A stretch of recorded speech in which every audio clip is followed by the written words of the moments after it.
Right, and hello everybody, good evening. It is Thursday the 28th of March 2013 and we are here back to review the latest episode of Arrow, aka, oh god, I've completely forgotten the title, Salvation. Good lord, just escaped my mind.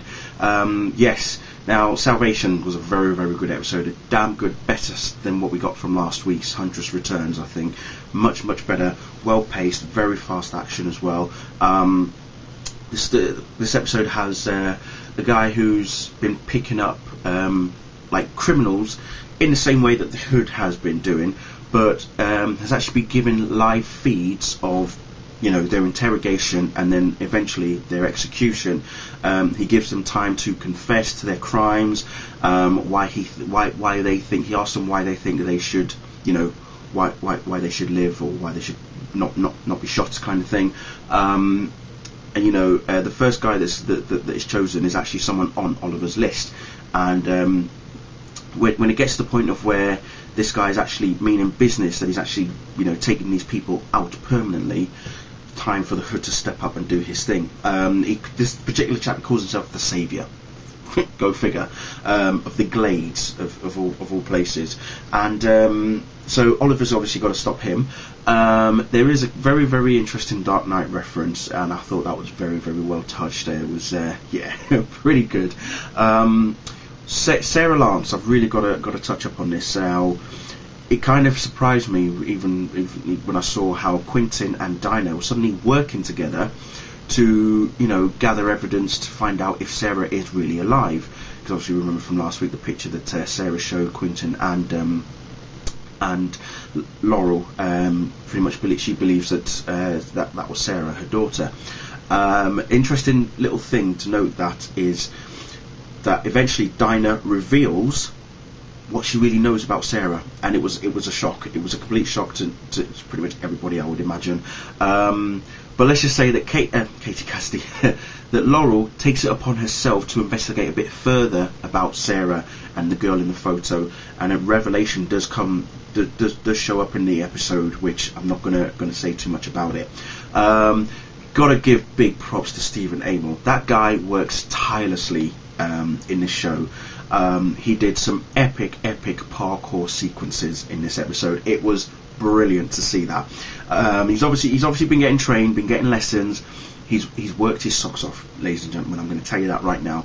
This is a guy who really puts his heart and soul into the role that he does, and he is enjoying himself, and you can see it in the way that he displays his acrobatics and his athleticism and all that sort of stuff in the episodes. But like I say, the parkour sequences in this was just brilliant, absolutely immense. What else have we got? Felicity, poor girl. As Oliver was doing his parkour sequences, he's obviously chasing after this saviour, but Felicity is giving Oliver instructions during the day where this person is, and when Oliver reaches one location, a few seconds later the guy's moved, and Felicity can't understand why or how that's happened. And let's just say she's felt under pressure. She's been put under pressure, and she's in a position of where I thought she was actually going to turn around and actually say to Oliver that she didn't want to do this anymore. But she did say to Oliver that she is single, but if she wasn't, you know, she's not sure if she could actually tell someone about her day.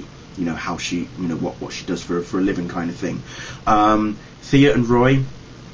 If you saw the trailers for Salvation last week at the end of Huntress Returns, you will know that Roy was one of the ones that got captured by the Saviour.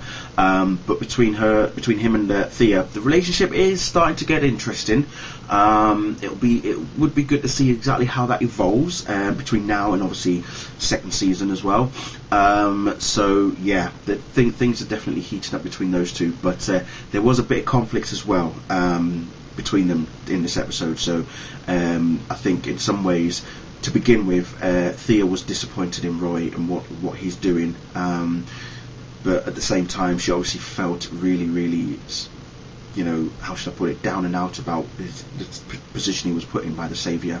Malcolm Merlyn, good lord, he oh, I tell you what, either he knows that Moira was the one that tried to assassinate him, or it's got to the point of where he's threading the needle.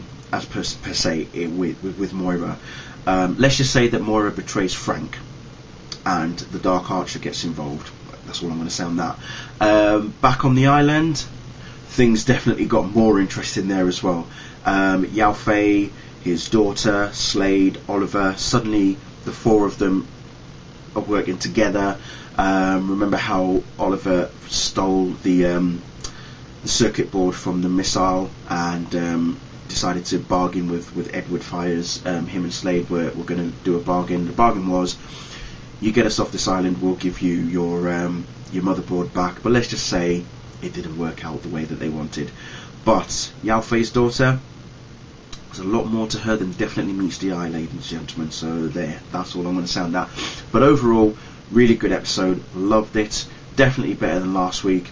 Looking forward to next week's Unfinished Business, which sees the return of the Count. I'm hoping he's going to be on a much better performance this time round. Seth Gable, you know, I don't know much about the actor himself. I know that people from I think, is it Fringe he was on, will know him better as well. So yeah, let's see how it turns out this time round, and then we'll take it from there. But anyway, thank you all for watching, ladies and gentlemen. As always, enjoy your weekend. It is Easter after all, so get out there, get some eggs down ya, get some chockies down ya, and whatever you do, look out for the Easter Bunny. Sorry, bye.